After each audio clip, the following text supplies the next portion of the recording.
I chased the campus belle for 2 years. And she tested me for 2 years. Just when we were finally about to make it official, she suddenly announced her relationship with someone else on Instagram. Fuming with rage, I planned to confront her in person and get to the bottom of it. But in the very next second, a line of comments popped up in front of me. They read, "Finally here. This is the heroine's final test. As long as the male lead passes, what follows will be sweet and spicy couple content." She promised to officially date him on his birthday but announced a relationship a month early just to test whether he would stay no matter what. No choice. The heroine may look cool and elegant on the outside, but she's actually sensitive and fragile on the inside. We sensitive people really need a partner who won't ever leave us. Male lead, you have to pass this test. I stared at their intimate photos on Instagram, stunned. The smile on her face, it was a sweetness and happiness I'd never seen before. I gave a slight smile, liked the post, then deleted and blocked her on WeChat. And I posted my own Instagram, fragile, sensitive, and addicted to playing games.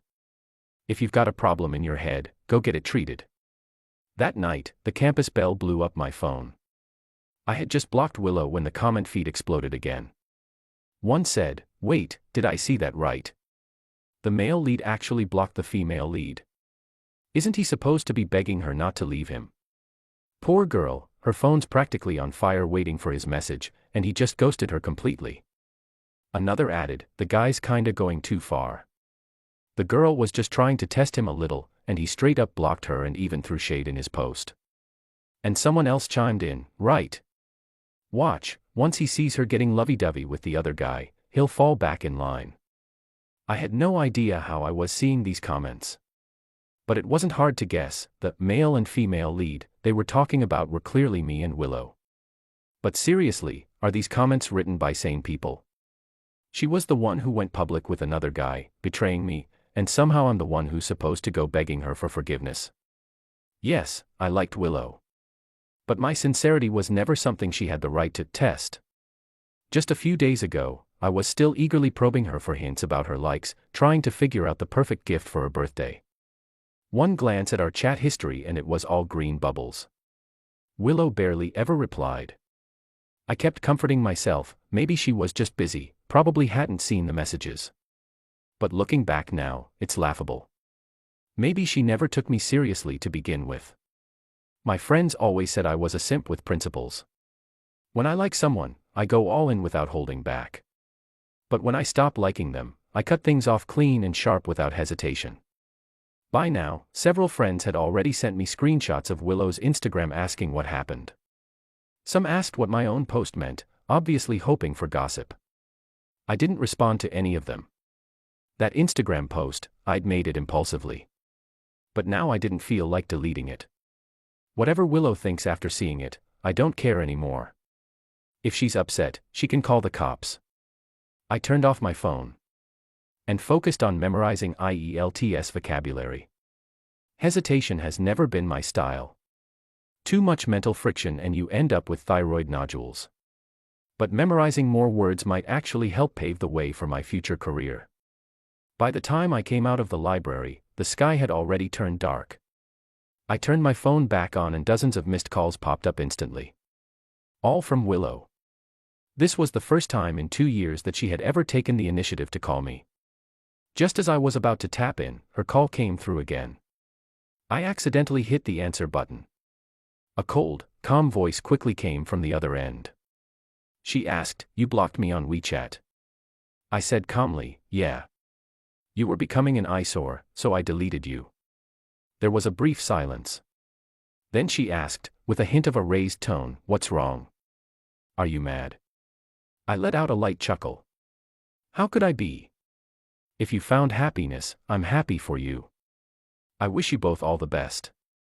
Just as the words left my mouth, I heard something shatter on her end. Willow's voice turned completely cold. She snapped, "George, do you even know what you're saying?" I replied, "I do."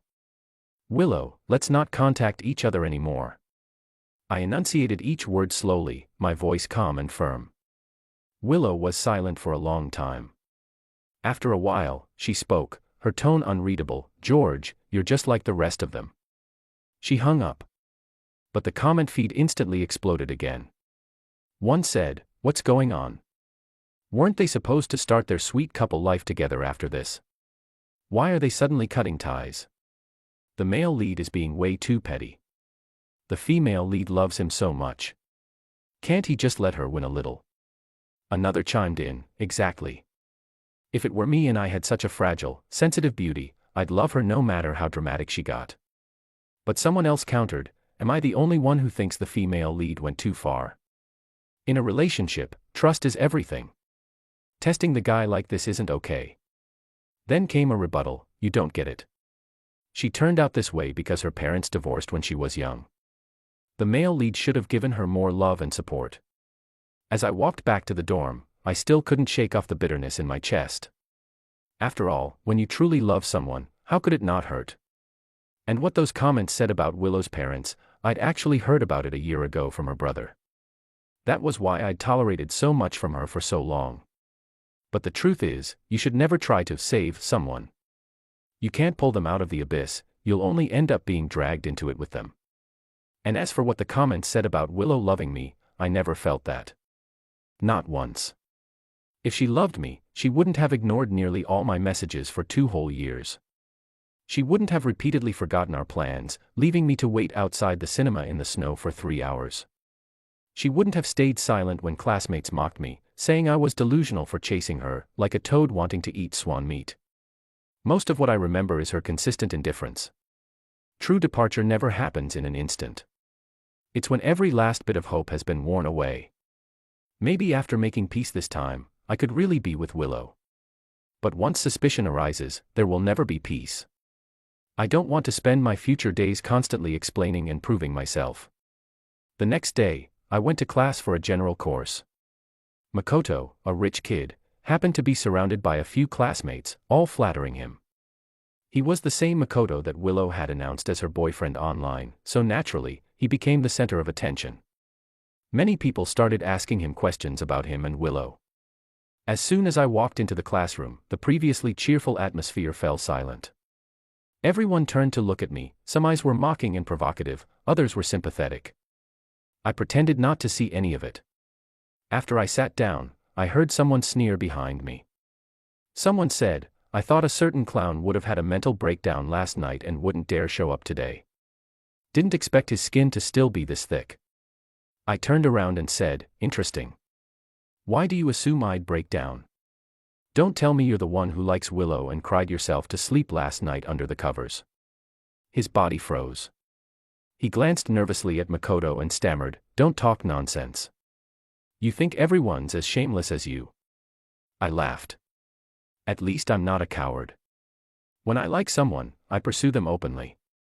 You, on the other hand, don't even dare admit your feelings. You, he was so choked up he couldn't respond, just pointed at me furiously with his finger. Makoto frowned. "That's enough. All of you stop." He glanced disdainfully at the guy, then walked over to my seat. He smiled and said, "George, I don't care what happened between you and Willow in the past. But she's my girlfriend now. I hope you'll stop clinging to her. Can we agree on that?" Makoto sounded all righteous and noble. It sparked a wave of speculation among the classmates. Someone said, "Clinging? Is he saying someone's been bothering Willow even though she already has a boyfriend? That's beyond creepy." Another added, "Who knows? He chased after Lou, the other campus belle, like crazy before. Wouldn't be surprising if he's the type to obsess and pester. Honestly, guys like that deserve to get beat up." The murmurs around me grew louder. I looked up at Makoto and said, "I've never approached Willow again after you two got together." Makoto nodded quickly, "Yes, you haven't. As long as you don't keep harassing my girlfriend, I can pretend nothing happened before." Otherwise, the comments started popping up again, "Makoto is such a jerk. Can the male lead just slap him already?" Honestly, compared to the side guy, the male lead seems much more decent, at least he's upfront about everything. Makoto's words sounded like he was trying to clear my name, but he was just a sentence away from outright accusing me of trying to steal his girlfriend. Just moments ago, some classmates had still shown a bit of sympathy toward me, but now their eyes were filled with disdain. I knew nothing I said would help at this point. I was even considering fully embracing the bad guy role and just decking Makoto in the face right there. But then I heard footsteps at the door. Willow walked in. I'd almost forgotten we had signed up for this general class together back when I still wanted to take courses with her. She looked worn out, her reddened eyes fixed on me. I looked back at her. I thought that at the very least she would speak up and clarify the truth. But Willow said nothing. The comment feed couldn't stay calm. The destined couple is really the sweetest. Even just looking at each other is giving me diabetes. Male lead, go apologize to her. Just say sorry and she'll definitely dump the side guy and publicly declare she's your girlfriend. I'm really starting to hate the male lead. She didn't sleep all night and she's falling apart. Can't he just be more generous and apologize first? Wait, what? This comment section is wild. The girl betrayed the guy, and now y'all want him to be the bigger person. Is this misandrous drama disguised as female empowerment? In the end, I said nothing. I lowered my eyes and quietly packed up my things. Willow seemed to let out a soft scoff as she walked past my desk and sat down right next to Makoto. That single action completely confirmed what Makoto had said. Makoto gave me a smug glance, then immediately slung an arm around Willow's shoulders. And Willow didn't push him away. Just like that, the rumor that I was harassing someone else's girlfriend spread faster than wildfire across campus, even made it onto the school forum. When I walked through the halls, I could feel the occasional finger-pointing and whispering. Even for major class group projects, no one wanted to partner up with me. Still, I stayed focused on my own work. If no one would do the group project with me, I'd do it alone. After all, these group assignments usually ended up being solo efforts anyway. Chapter 5. Over the weekend, I went home for dinner. My parents brought up the topic of moving their business overseas. They had mentioned it before, even saying they wanted to take me abroad for further studies. But back then, I turned them down because of Willow. Now, thinking about how things are at school, even if I can pretend not to care, given the choice, no one wants to be the target of public ridicule. So I told my parents, I'm willing to study abroad. The moment they heard that, they were overjoyed. After all, they were about to explore an overseas market. If it went well, they might settle abroad permanently. Naturally, they didn't want to be separated from their son. But when they brought up the departure date, my hand holding the chopsticks paused. It was Willow's birthday. My parents noticed my expression and asked if the date needed to be changed. I shook my head with a smile. No need. This day works just fine. Chapter 6. Back at school, I prepared to hand in my completed study abroad application to my advisor. Just as I stepped out of the dorm, I ran into Willow. Lately, I'd been seeing her a lot, because Makoto lived in this building too. The two of them were practically glued together, going to class, eating, taking walks. It was as if that cold, distant persona she had only ever applied to me. Her lashes lifted slightly, and she gave me a cold look as if waiting for me to speak to her like I used to. I ignored her and was about to leave. But in the next second, she grabbed the cuff of my sleeve. Her eyes locked onto the words, "Study abroad," on my application form. Her voice trembled slightly. "What's that in your hand?" I frowned. "Can't you read?" Willow bit her lip. "You're going abroad." I wasn't in the mood for small talk. My advisor would be off in 30 minutes, so I grabbed her wrist, trying to pry her hand off my sleeve. But the next moment, Makoto came out of the dorm. Seeing me holding Willow's hand, he snapped, "What the hell are you two doing?" Willow ignored him completely, her eyes remained fixed on me. Tears welled slightly at the corners of her eyes. She repeated her question, "Are you really going abroad?" Makoto also noticed the application in my hand. He suddenly let out a sarcastic laugh. He said, "Willow, don't let George fool you." Willow loosened her grip on my sleeve and turned to Makoto, puzzled. "Fool me?" Chapter 7. Makoto nodded. "Yeah. Our department did have one study abroad slot, but the advisor already gave it to the top student. The form George has, it's from last month." Hearing that, Willow let go of my sleeve completely, the tension in her face finally easing. I glanced down at the sleeve she'd yanked out of shape, even the stitching on the cuff had come undone. Willow had always been like this. The moment her emotions got stirred up, she would lose all sense and act out without restraint. I met her eyes. She let out a cold snort and said, "George, is this the only way you can get my attention now?" Honestly, I just wanted to slap her and tell her to quit the drama.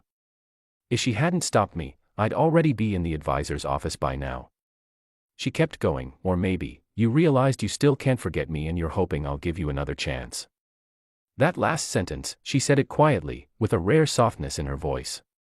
The comment feed buzzed. Male lead, your girl is throwing you a bone here, take it. Willow's never been one to budge, and now she's literally handing you an out. Don't be dumb. Poor girl's been thinking about the male lead for days. She came here just to see him. If she doesn't get her pride out of the way, she's gonna lose it. I looked at the comments, then at Makoto's smug smile. I suddenly let out a laugh and met Willow's gaze. I said, "Willow, do you really think I'll chase you forever and keep being your simp?" Her expression froze.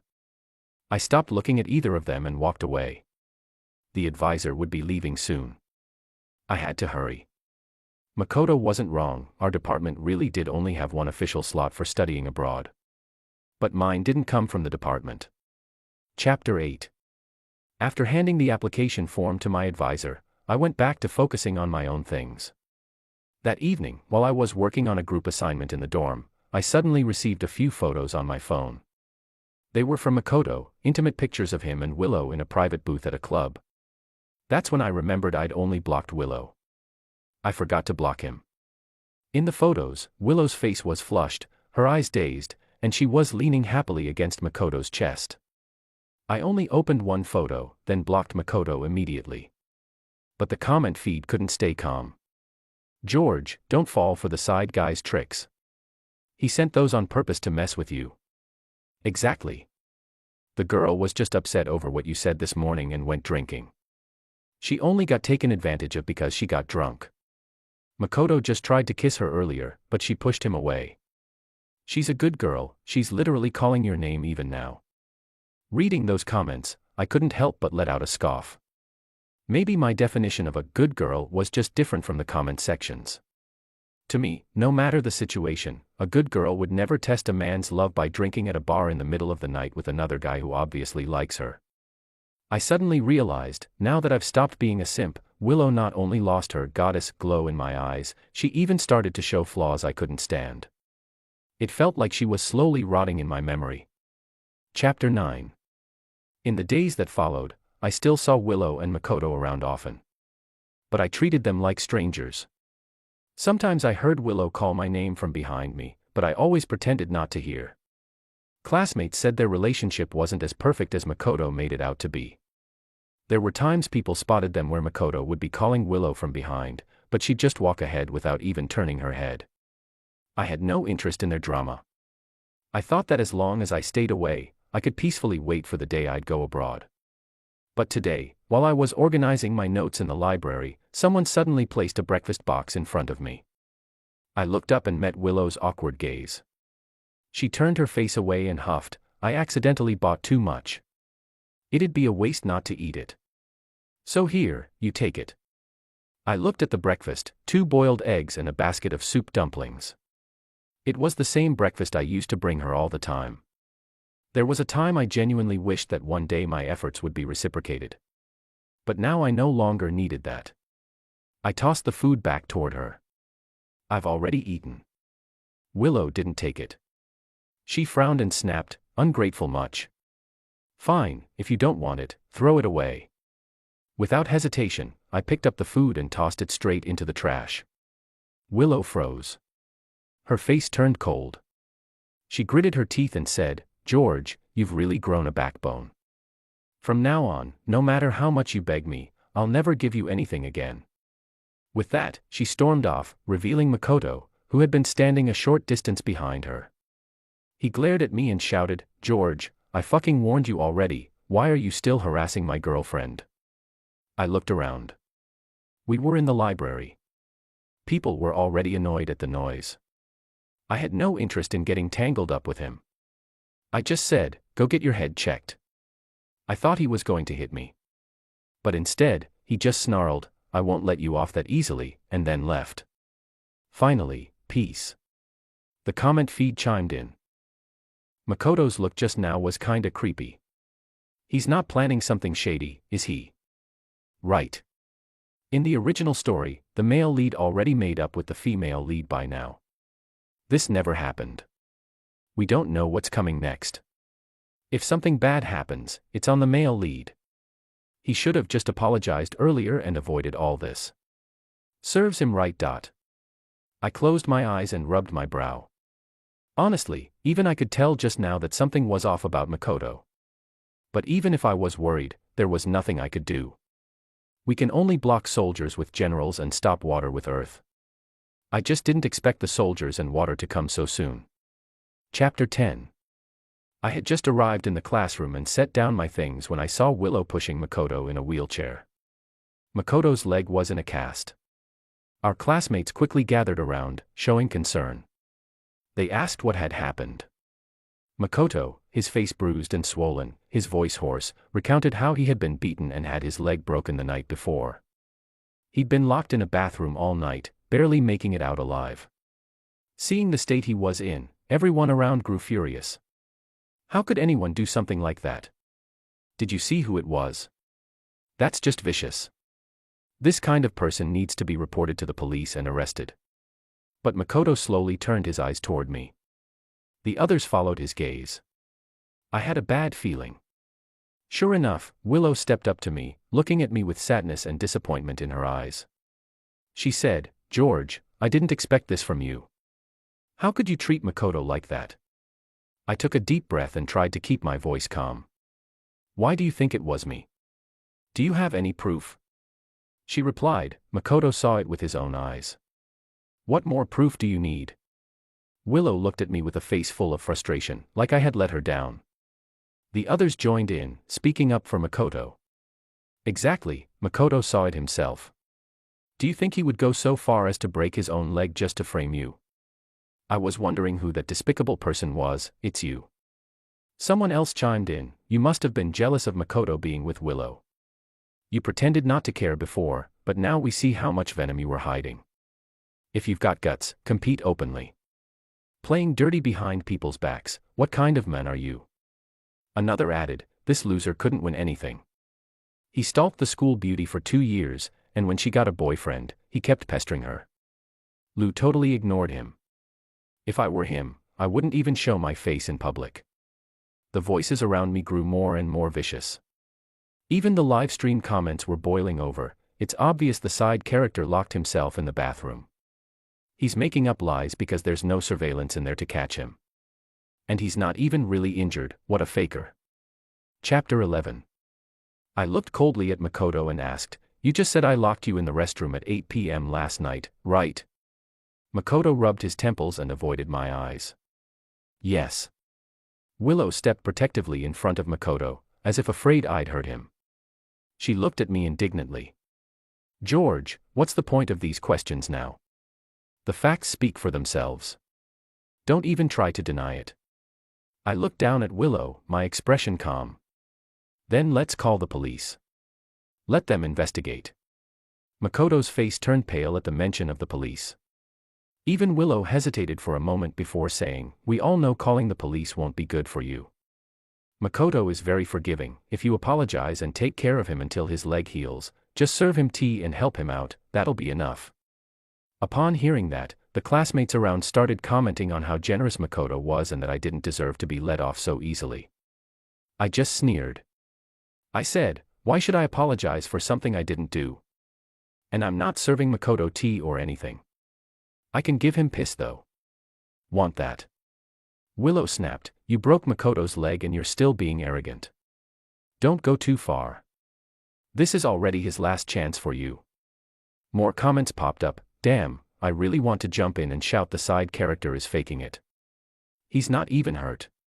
Nothing we can do. His dad's a department head at the hospital and got him a fake diagnosis. As long as he claims he's injured, there's no way for the male lead to prove anything.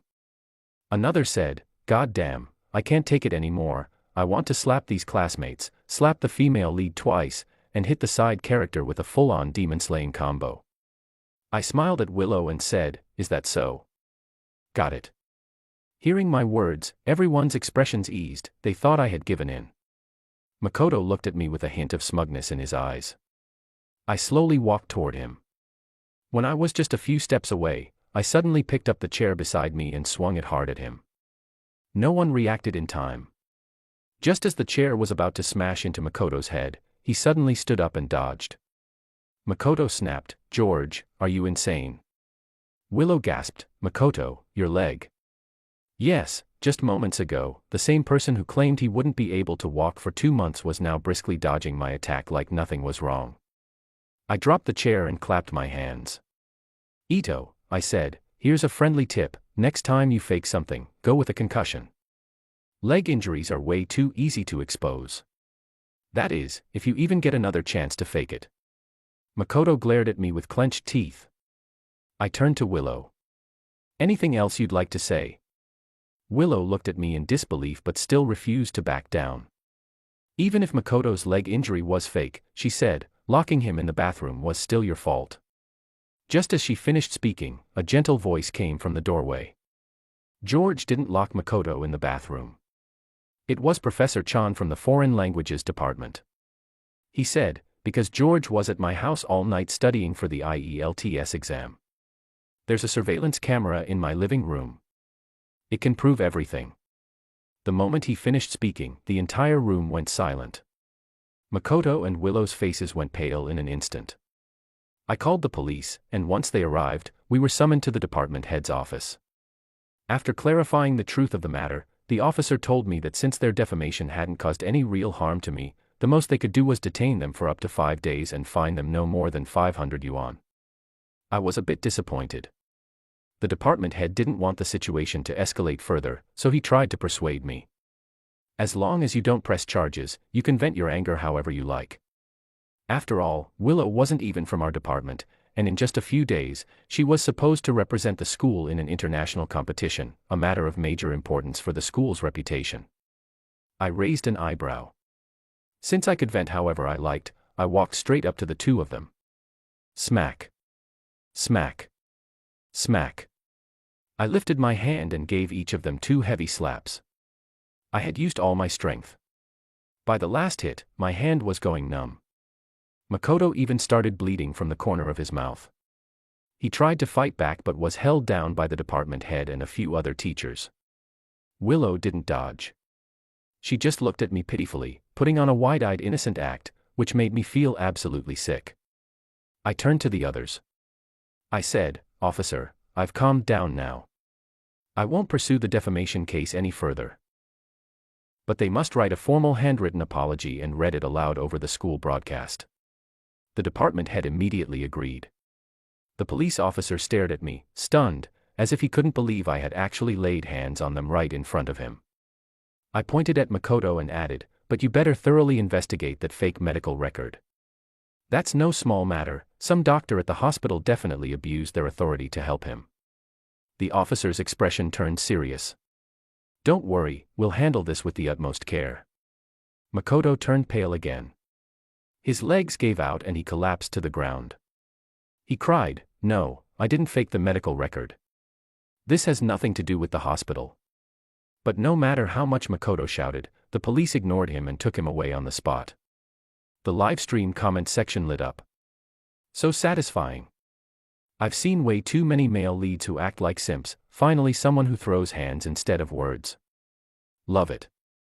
Yeah, just thinking about how that side character's dad, the department director, probably won't even be able to keep his job as a doctor later makes me so thrilled I feel like doing a few sets of military boxing." Chapter 14. As I walked out of the department head's office, Willow looked like she had something to say to me. But I ignored her and left directly with Professor Chan. Professor Chan was a close friend of my father's. He had come to return the workbook I had left at his house.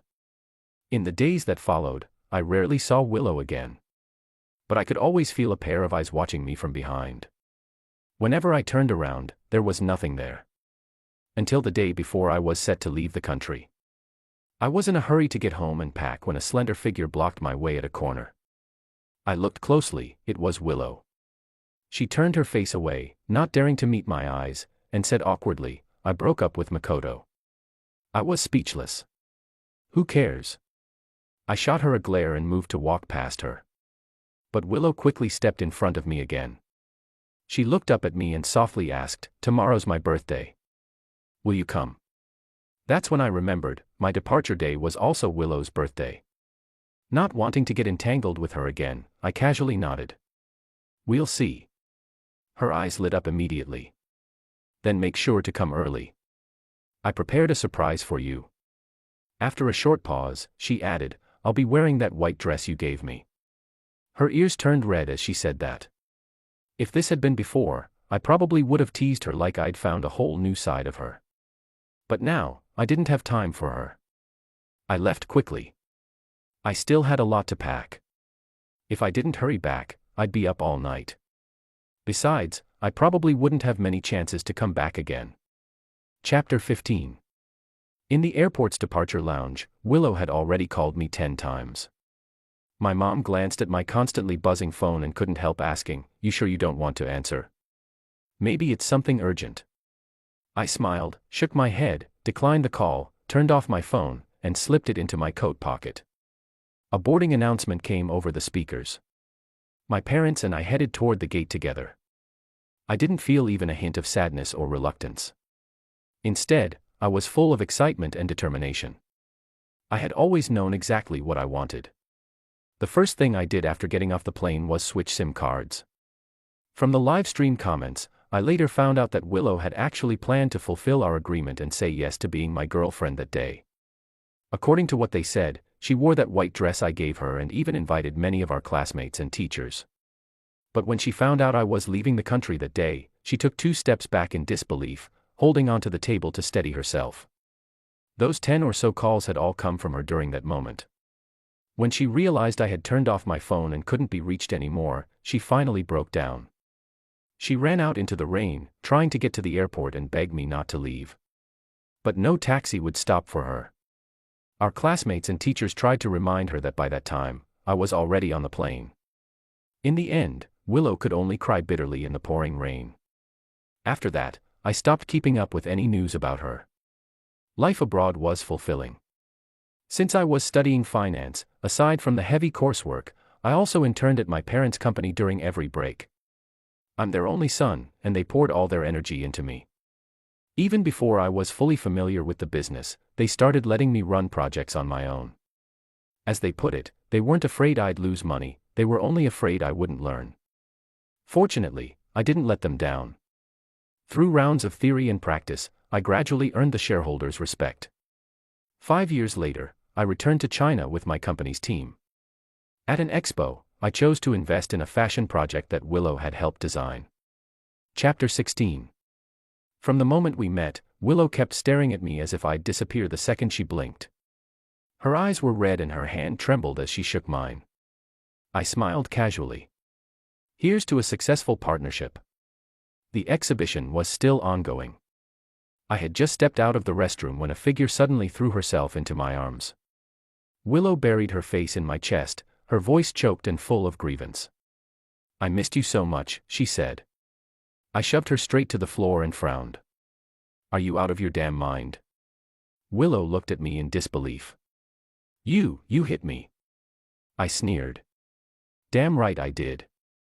What, you think I need a reason or timing for it? Willow, you didn't seriously think I still liked you, did you?" Maybe my coldness shattered her illusions. She bit her lip, staring at me with unwillingness. "If you don't like me," she asked, "then why did you invest in my project?" "Money," I replied. I looked at Willow with disdain. After all these years, I couldn't believe her mind was still stuck on romance. Throughout the entire expo, her project had clearly been the most profitable. Even though I didn't want to deal with her personally, I wasn't the one in charge of the project's coordination. As long as I didn't want to see her, I wouldn't have to. More importantly, who turns down money? I was about to leave when Willow stopped me again. "George, I know I was wrong," she said.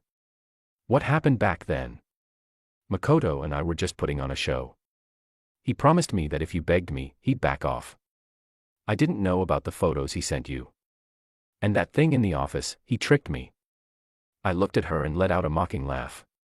So, I said sarcastically, was it also his idea to force you to stay silent when I was being accused of harassing you? Willow froze, speechless. Then she stepped forward and said, I just wanted you to bow your head to me back then. I raised my hand to keep some distance and stepped back. Willow, I said, you were the one who let Makoto in. You were the one who turned me into a school-wide joke. You were the one who didn't trust me. You gave Makoto the opportunity to manipulate you, and now you're blaming everything on him. Don't you find yourself both ridiculous and pathetic? Willow shook her head instinctively but said nothing. I didn't want to deal with her anymore and turned to leave. Willow hurried after me, grabbing at me in front of the hotel. Just as the security guards finally managed to pull her away, Chapter 17. Bang. A red Ferrari slammed into Willow's white Porsche. A woman stepped out of the Ferrari, her long hair lifted by the night breeze. She took off her sunglasses, revealing delicate features and clear eyes.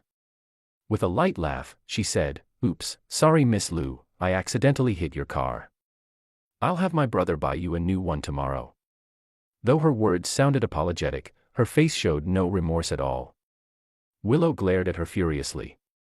The host of the forum, an old friend of mine, had heard the noise and rushed out. Seeing Anna and Willow facing off, he leaned toward me and asked, "The Su family heiress, is she your new girlfriend?" I smiled, shook my head, and shrugged slightly. Still thinking about it. The men couldn't help but give me a thumbs up. Damn bro, nice one. Chapter 18. The next day, all the major front pages were plastered with photos of Willow and Anna facing off at the hotel entrance. When a friend sent me the link, I couldn't help but laugh. The content was more or less the same across outlets, two women fighting over the chance to become Mrs. Wang, getting into a catfight at the hotel entrance over just a few words. In the comments, netizens all said they loved watching beautiful women go head-to-head like this. Plenty of others commented that I was rich and powerful, no wonder goddesses were throwing themselves at me. Back in school, whenever people talked about me and Willow, they only saw me as the creep harassing her. But now, with two women involved, the comment sections only framed it as them being jealous of each other, each trying to get my attention and climb the ladder. So this was the taste of power. The author wasn't lying. In the days that followed, both Willow and Anna would reach out to me on their own. I wasn't interested in either of them and always pretended not to notice. Of course, compared to Willow, I was a bit more polite toward Anna. Today, I worked late at the company and didn't leave until much later than usual. As I stepped into the parking lot, I saw a group of thugs surrounding a woman. They laughed and said, "Hey pretty lady, all alone? Want a few of us to keep you company tonight?" The woman slowly backed away and shouted, "Don't come any closer. I'll call the police if you take another step." But the thugs completely ignored her warning, laughing even more wildly as they closed in. I didn't think twice, I rushed forward in a few strides and stood between her and those men. Only then did I realize, the woman was Willow. I didn't know why she was here so late, but I had no time to think about that now. I raised my leg and kicked one of the thugs to the ground, then threw a punch square at another's face as he lunged forward. Grabbing Willow, I pulled her with me and started to run. But we didn't get far before the thugs caught up. One of them shouted angrily, "Son of a bitch. Nobody said this bastard would be this hard to handle. You dare hurt my brother? You're dead." As he spoke, one of them suddenly pulled out a short knife from who knows where and charged straight at me. At the last critical second, Willow stepped in front of me. Chapter 19. When Willow woke up in the hospital, it was already past midnight. The thugs had all been beaten down by the bodyguards Anna brought and were now at the police station. I sat by Willow's bedside, staring at her with a blank expression. Willow forced a weak smile. "George, don't worry. I'm okay." I asked, "You hired those thugs, didn't you?"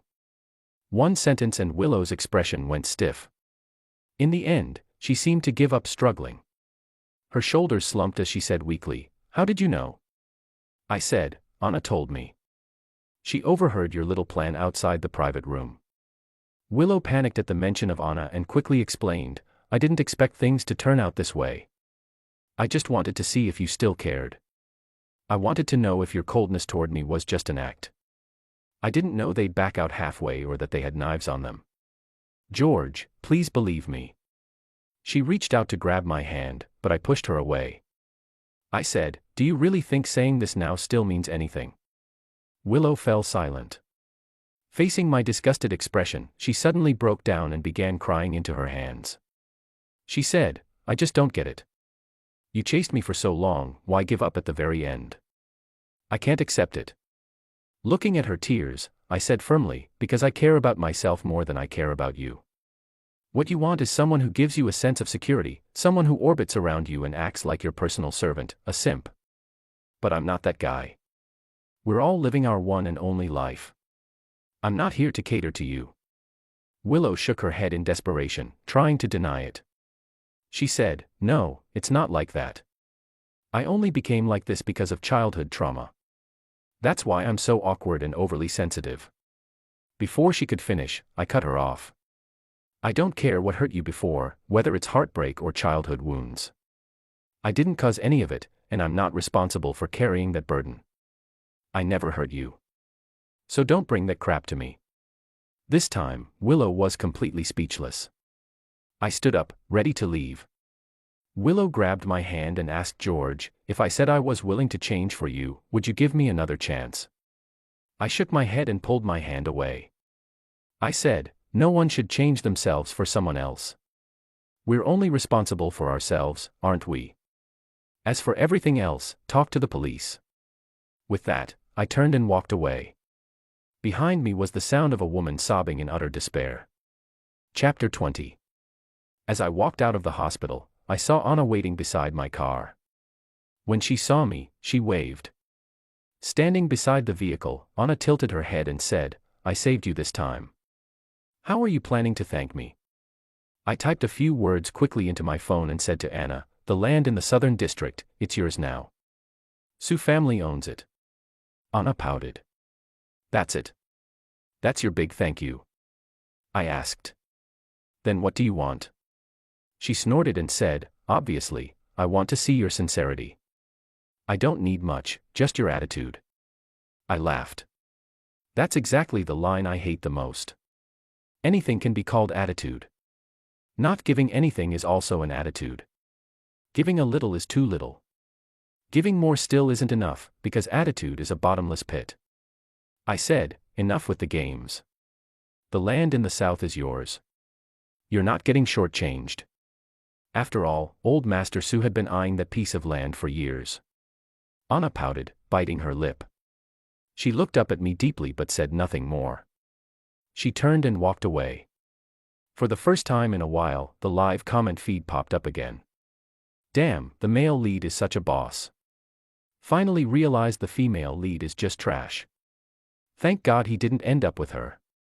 Honestly, I kinda like the second female lead.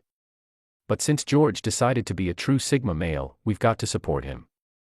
Guys, look, the author already changed the novel tag from romance to power fantasy. Let's all take a note, take control of your own life. Don't be anyone's simp. The comments gradually faded away. At the end of the road, the sun was slowly rising. I got into my Lamborghini and drove off. The steering wheel was in my hands. Wherever I go from here, it's entirely up to me.